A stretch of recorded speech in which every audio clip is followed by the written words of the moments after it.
Welcome and thank you for joining us on Hetty TV. I'm Dylan Small. In this edition, we bring you the central developments and stories shaping the day. Here are the headlines in English. After a pause of several hours, Iran resumed its attacks. Around 11 o'clock, sirens sounded in communities in northern Galilee and the Golan Heights. According to the army, one missile landed in Lebanese territory. It is not clear whether it was aimed at Israeli forces or it was misdirected. Shortly afterwards, a missile with a cluster warhead caused damage in several towns in central Israel. In Rosh Ha'ain, vehicles were damaged. There were also reports of impacts in the Tel Aviv area, including Bnei Brak and Petach Tikva. No injuries were reported to the Magen David Adom emergency service.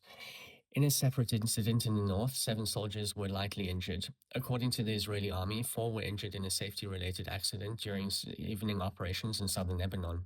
Earlier, also in southern Lebanon, a Hezbollah drone struck near Israeli forces and caused light injuries to 1 soldier.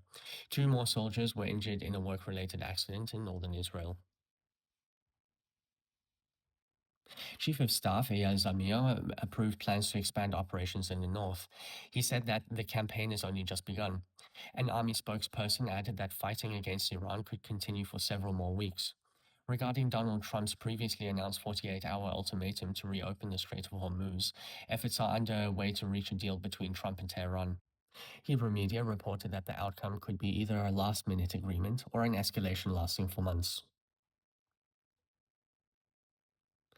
U.S. President Donald Trump on Monday suspended military strikes against Iranian energy facilities for 5 days, citing constructive talks with Tehran. In a post on Truth Social, he said that in the past 2 days, there had been very good and productive dialogue between the United States and Iran about full resolution of the conflict in the Middle East. Trump said that the discussions were deep, detailed, and constructive. Based on his tone, he ordered a delay in the attacks. I have instructed the Department of Defense to postpone any possible strikes against Iranian power plants and energy infrastructure for 5 days in order to support the success of the ongoing meetings and negotiations, he wrote. Polish President Karol Nawrocki said that Polish-Hungarian friendship will continue and must not become a subject of day-to-day politics. He spoke in Przemyśl at a joint press conference with Hungarian President Tomasz Sujok. He said the mission of both presidents is to ensure that the friendship between the two nations is not affected by short-term political changes. This friendship endures and will endure, he said, marking the day of Polish-Hungarian friendship. He added that the two nations are connected, among other things, by their commitment to remain in the European Union and their concern for its current state. He stressed that Poland can count on Hungary's support in opposing the EU-Mercosur trade agreement. He also noted that Hungary shares doubts about EU climate and migration policies and criticizes what it sees as growing bureaucratization and centralization within the European Commission. In the evening, brief showers are possible. Tomorrow, a warm front from Mediterranean storms may bring changes. Temperatures will generally range between 5 and 8 degrees in the morning and between 14 and 18 degrees in the afternoon. Thank you for joining us on Hetty TV. For more news and updates, please visit hettytv.com or breuerpress.com. Thank you for watching.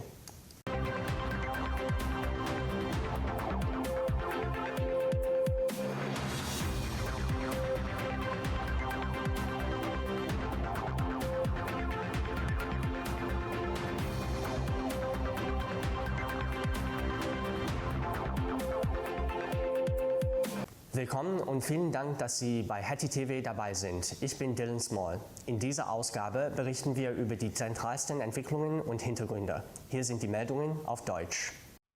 Nach einer mehrstündigen Pause hat Iran seine Angriffe wieder aufgenommen. Gegen 11 Uhr heulten in Nordgaliläa und auf den Golanhöhen die Sirenen. Nach Angaben der Armee schlug eine Rakete auf libanesischem Gebiet ein. Es ist unklar, ob sie gegen israelische Streitkräfte gerichtet war oder fehlgeleitet wurde. Kurz darauf verursachte eine Rakete mit Streumunition Sprengkopfschäden in mehreren Orten im Zentrum Israels. In Rosh Ha'ain wurden Fahrzeuge beschädigt. Auch aus dem Raum Tel Aviv, darunter Bnei Brak und Petach Tikva, wurden Einschläge gemeldet. Verletzte wurden in den Rettungsdienst Magen David Adom nicht gemeldet. In einem weiteren Vorfall im Norden wurden 7 Soldaten leicht verletzt. Nach Angaben der Armee wurden 4 von ihnen bei einem sicherheitsbedingten Unfall während abendlicher Einsätze im Südlibanon verletzt. Zuvor schlug ebenfalls im Südlibanon eine Hisbollah-Drohne in der Nähe israelischer Kräfte ein und verletzte einen Soldaten leicht. 2 weitere Soldaten wurden bei einem Arbeitsunfall im Norden des Landes verletzt. Generalstabschef Eyal Zamir genehmigte Pläne zur Ausweitung der Operationen im Norden. Er sagte, der Einsatz habe gerade erst begonnen. Ein Armeesprecher erklärte zudem, dass die Kämpfe gegen Iran noch mehrere Wochen andauern könnten. Im Zusammenhang mit dem von Donald Trump angekündigten 48-stündigen Ultimatum zur Eröffnung der Straße von Hormuz laufen Bemühungen um eine Einigung zwischen Trump und Teheran. Hebräische Medien berichteten, dass entweder eine Einigung in letzter Minute oder eine monatelange Eskalation möglich sei. US-Präsident Donald Trump setzte am Montag die Militärschläge gegen iranische Energieanlagen für 5 Tage aus. Als Grund nannte er konstruktive Gespräche mit Teheran. In einem Beitrag auf Truth Social schrieb er, dass in den vergangenen 2 Tagen sehr gute und produktive Gespräche zwischen den Vereinigten Staaten und Iran über eine vollständige Lösung des Nahostkonflikts stattgefunden hätten. Trump sprach von tiefgehenden, detaillierten und konstruktiven Gesprächen. Aufgrund dieses Tons habe er die Verschiebung der Angriffe angeordnet. Ich habe das Verteidigungsministerium angewiesen, alle möglichen Angriffe auf iranische Kraftwerke und Energieinfrastruktur für 5 Tage zu verschieben, um den Erfolg der laufenden Gespräche zu unterstützen, schrieb er. Der polnische Präsident Karol Nawrocki erklärte, dass die polnisch-ungarische Freundschaft weiter bestehen wird und kein Gegenstand aktueller politischer Schwankungen werden darf. Er äußerte sich in Przemyśl bei einer gemeinsamen Pressekonferenz mit dem ungarischen Präsidenten Tomasz Sujó. Die Aufgabe beider Präsidenten sei es, sicherzustellen, dass diese Freundschaft nicht von zufristiger Politik beeinflusst wird. Diese Freundschaft besteht und wird bestehen, sagte er anlässlich des Tages der polnisch-ungarischen Freundschaft. Er betonte, dass beide Nationen unter anderem durch ihren Wunsch verbunden sind, Teil der Europäischen Union zu sein und sich zugleich um deren Zustand zu kümmern. Er hob hervor, dass Polen auf die Unterstützung Ungarns zählen kann, etwa beim Widerstand gegen das EU-Mercosur-Handelsabkommen. Zudem teilte Ungarn Zweifel an der Klima- und Migrationspolitik der EU und kritisiere eine zunehmende Bürokratisierung und Zentralisierung durch die Europäische Kommission. Am Abend sind vereinzelt Schauer möglich. Morgen kann eine Warmfront eines Mittelmeertiefs Veränderungen bringen. Die Temperaturen liegen morgens im Durchschnitt zwischen 5 und 8 Grad und am Nachmittag zwischen 14 und 18 Grad. Vielen Dank, dass Sie bei Hetty TV dabei waren. Weitere Informationen und aktuelle Meldungen finden Sie auf hettytv.com oder breuerpress.com. Vielen Dank fürs Zuschauen.